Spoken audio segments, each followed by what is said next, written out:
لفظ عرس کا لفظ عرس یہ ورڈ حدیث پاک میں منو عن ہے یا نہیں؟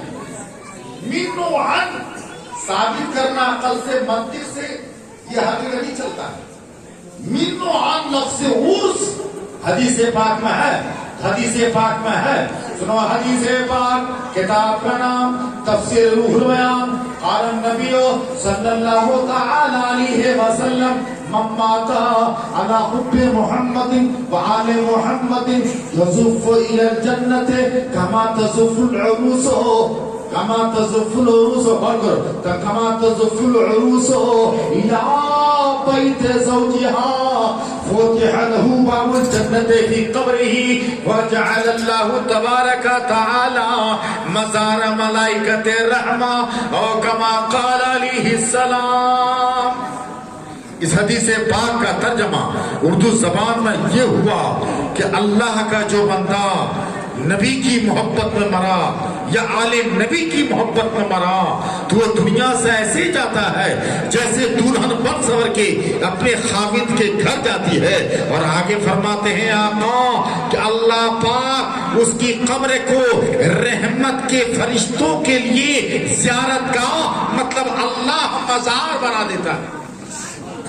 اس نیک بندے کی قبر کی زیارت کرنے کے لیے آسمان سے فرشتے آتے ہیں، اس نیک بندے کی قبر کی زیارت کرنے کے لیے ملائکہ کے فرشتے آتے ہیں۔ اور آپ انسان آئے تو کیا ہوا؟ نیک بندوں کی زیارت کرنے کے لیے فرشتے آتے ہیں۔ یہ تو حدیث پاک سے ثابت ہے جو میں نے آپ کو سنایا۔ اور آگے فرماتے ہیں میرے آقا کریم صلی اللہ تعالی علیہ وسلم تم مزار، ہر قبر کو ہم مزار نہیں کہہ سکتے۔ سن رہے ہیں نا، باپ کی قبر، دادا کی قبر، بڑی محبت بڑے پیسے والے لوگ ہیں، ان کی قبر کو نہ مزار کہا جا سکتا ہے نہ مزار بنایا جا سکتا ہے۔ ساری قبریں مزار نہیں ہے، ہر قبر سے ہم کو فیض ملنے والا ہے۔ دنیا میں کچھ قبریں ایسی ہیں جہاں سے زندے مردے سب کو فیوز و برکات ملتے ہیں، اور کچھ قبریں ایسی ہیں جو تمام کے محتاج ہیں۔ تو اللہ والے کی قبریں جہاں سے فیوز و برکات ملتے ہیں وہاں لوگ حاضری دیتے ہیں۔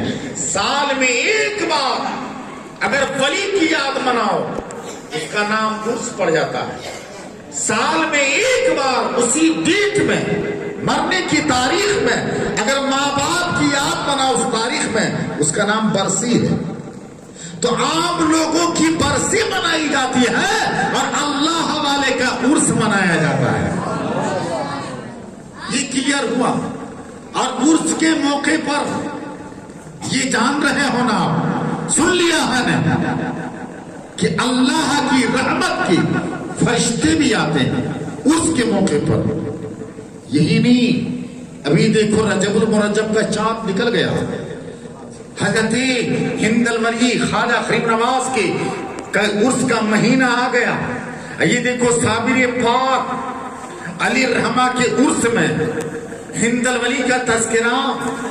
یہ لوگ آپس میں روحانی رشتہ دار ہیں، ان لوگوں کے فیوز و برکات آپس میں ملتے جلتے ہیں۔ ہندوستان میں جتنی خانقاہ ہیں، ہندوستان یا پاکستان، ہم کہتے ایشیا میں جتنی خانقاہ ہیں اور جتنے بزرگان دین ہیں، جتنے اولیاء کرام ہیں، وہ سارے کے سارے ہیں مہمان، اور خانقاہ چشتیہ غریب نواز ہے میزبان۔ بھارت کے سارے اولیاء کرام مہمان، غریب نواز ہے میزبان۔ غریب نواز نے ہندوستان کو کیا لا کر دیا؟ دھاگا لا کر نہیں دیا، لخن دانا لا کر نہیں دیا، بیلون لا کر نہیں دیا ہے۔ غریب نواز نے بھارت کو قرآن لا کر کے دیا ہے۔ غریب نواز نے بھارت کو اسلام لا کر دیا ہے. جب یہاں سے شہاب الدین گوری اور غیاث الدین غوری کی فوج مار کھا کے جا رہی تھی, پٹ کر کے جا رہے تھے, تو غریب نواز ان کر رہے تھے لاہور کے راستے, دریا سندھ کے راستے ان کر رہے تھے. آپ نے دیکھا داڑھی والا ہے, سر پہ ٹوپی ہے, ہاتھ میں تلوار ہے, زبان پہ نعرے تکبیر ہے, اور بھاگا چلا جا رہا ہے, مار کھا کے جا رہا ہے.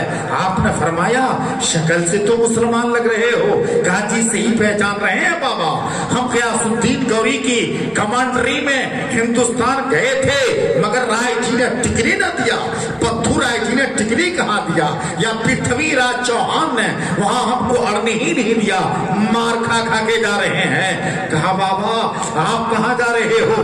آپ نے فرمایا کہ میں بھی ہندوستان جا رہا ہوں. اتنا کہنا تھا کہ ان تمام لشکروں نے کہا بابا میرے ہاتھ میں تلوار تھی, میں پٹ گیا, میرے ہاتھ میں اسلحے تھے, میں وہاں لٹ گیا, میرے ہاتھ میں ہتھیار تھے, میں ان کا مقابلہ کر نہ سکا, اور اب خالی ہاتھ جا رہے ہو. بغل میں قرآن ہے, ہاتھ میں تسبیح کا دانا ہے, اس سے کیسے لڑو گے آپ؟ کیسے فتح کرو گے بھارت کو؟ دلی کو کیسے فتح کرو گے؟ اتنا کہنا تھا کہ غریب نواز کہتے ہیں غیاث الدین گوری, شہاب الدین گوری کے لشکروں یاد رکھو تمہارا جانا اور تھا اور فقیر کا جانا اور ہے. تم اپنی مرضی سے گئے تھے اور میں بھیجا جا رہا ہوں. میں اللہ کے رسول کی مرضی سے جا رہا ہوں, اپنی مرضی سے نہیں جا رہا. اتنا کہا اور آئے. کہاں؟ کہہ دیجیے غیاث الدین سے, شہاب الدین سے کہ آنے والا جو سال آ رہا ہے اسلام کے فتح مبین کا نعرہ لگاتا ہوا رہا ہے, اس سرزمین سے وہ اذان کی آواز کو سنے گا. جو کام بادشاہ نہ کر سکا, جو کام ہتھیار والا نہ کر سکا, جو کام لشکر اور فوج و سپاہ نہ کر سکے, وہ کام اللہ والے نے تنے تنہا کر کے دکھا دیا. تو ہندوستان میں جو اسلام آیا ہندل ولی کی دین ہے. اس سے پہلے قاسم بھی آئے تھے تو اسلام پھیلانے نہیں آئے تھے, ودھوا کی آواز پہ آئے تھے. آئے تھے اسلام لے کر کے بھارت میں آئے ہیں, تو خواجہ غریب نواز آئے ہیں. انہی اللہ والے کی دین ہے اسلام پھیلا. آپ دین دیکھنا چاہتے ہو؟ دین اسلام کہاں ہے؟ مسجد کے دروازے پہ آپ کو دین نظر آئے گا. غلط فہمی میں نہ رہو, عبادت کی جگہ ہے, دین دیکھنے کی جگہ نہیں ہے. مدرسہ کے کمرے میں نظر آئے گا, غلط فہمی میں نہ رہو, وہ درس و تدریس کی جگہ ہے, دین نہیں دکھتا ہے. دین دیکھنا ہے آپ کو تو چلے جاؤ, آپ چلے جاؤ محی الدین کے یہاں, وہاں آپ کو دین نظر آئے گا. دین دیکھنا ہے چلے جاؤ نظام الدین کے یہاں, وہاں دین دکھے گا. دین دیکھنا ہے چلے جاؤ قطب الدین کے یہاں, وہاں دین دکھے گا. دین دیکھنا ہے چلے جاؤ علاؤالدین کے یہاں, وہاں دین دکھے گا. دین دیکھنا ہے چلے جاؤ محبوب الہی کے یہاں, وہاں دین نظر آ جائے گا.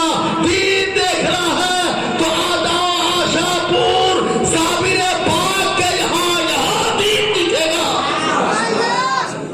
قید حیات میں خانقاہ بھی قائم کیا, مدرسہ بھی قائم کیا. اگر خانقاہ ہوتی مدرسہ نہ ہوتا تو فیوج کانا ہوتا, کنہا ہوتا. یہاں خانقاہ بھی ہے, مدرسہ بھی ہے. صابر پاک کا کرم سر چڑھ کے بول رہا